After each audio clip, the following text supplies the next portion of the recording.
Quelle est la philosophie de Kabila?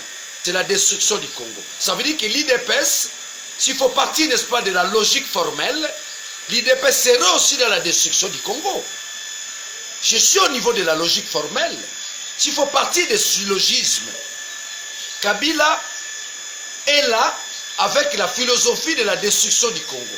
Donc ceux qui sont avec Kabila, on suppose, et aussi sont là pour détruire le Congo. Ils sont restés dans les microcosmes. Nous avons quitté les microcosmes. Nous sommes au niveau du macrocosme. J'entends par macrocosme l'intention de construire le Congo en tant qu'État-nation.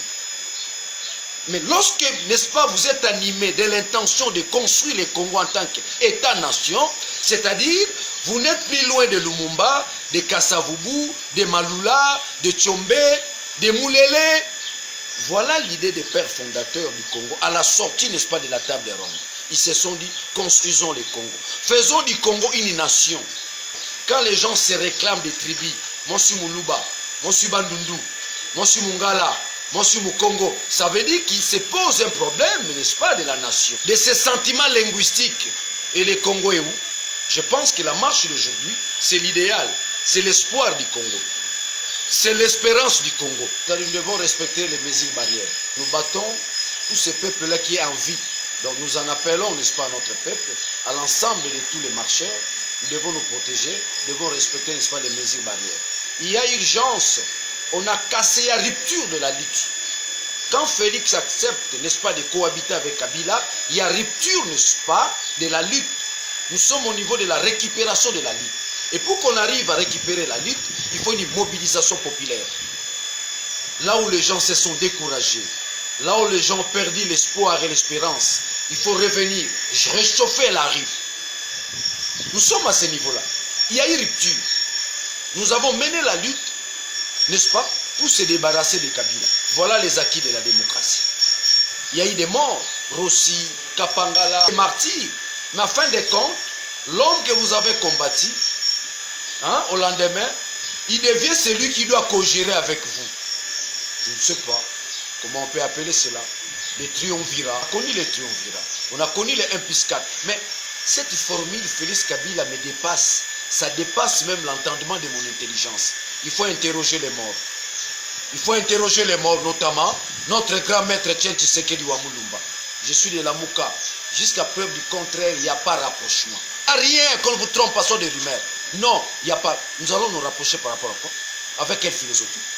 Vous êtes avec Kabila, vous gérez le pays et vous faites injecter les choses dans l'opinion. Non, bientôt là, Félix Balingiba Sanganana la Mukate, Daniel Safa Ozalati. Les Congolais Bobangate, Tozana maladie, malade des Ali, Togo Kufa na Corona, Congo Pesolingo Bomabiso.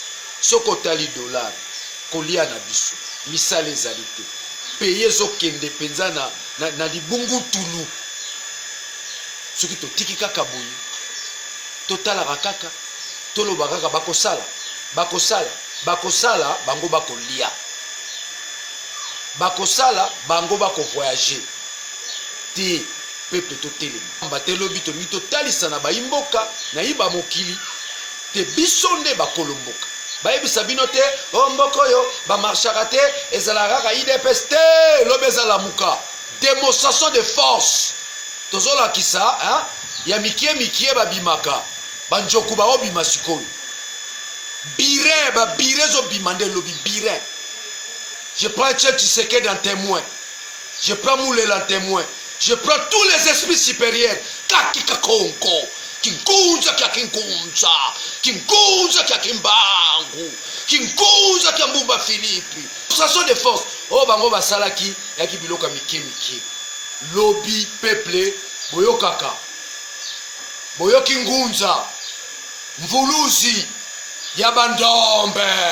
Nzungwe kotoka lobby. Lobby tonto la kisabango Kinshasa eza biso. Oh baneko sala babengango escroquerie politique. Comment bino bosala alliance na mutu bosala na ba marche lisusu lobi mutu to bima ezali symbole rolakisa ke Congolais ko rampete pour mboka na.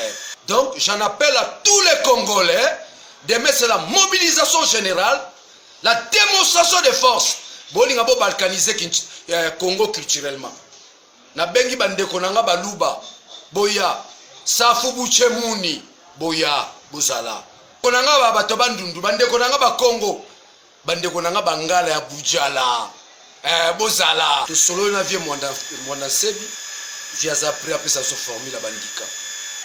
Avec ça je vais affronter Kabila dans un bino parce que lelo les asuba kamute côté vous épargnez Fachité mikolo nazo kipé souté nazo beta kakado na yebi que so na beti so aussi Kabila te so Félix wa roganga aïe c'est que la Mouka c'est l'avenir du pays. La Mouka c'est notre espoir. Moïse Katumbi c'est toute la République. Il y a une scène de karaté. Il y a une scène de karaté. Oh, babani 12e riz, il y a combien de pété. Il y a une comate. Il y a une banda Igwe, Jean-Pierre Mbemba bandi kuna na debonom, Daniel Safou, na baté na obibela wa. Autre obima lobeza intérêt à Congo. La Mouka est revenu avec force.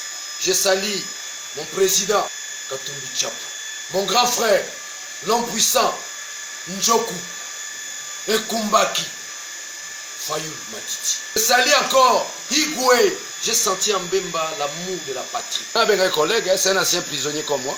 Je salue Mouzitou, je salue Salomo, je salue que son âme repose en paix.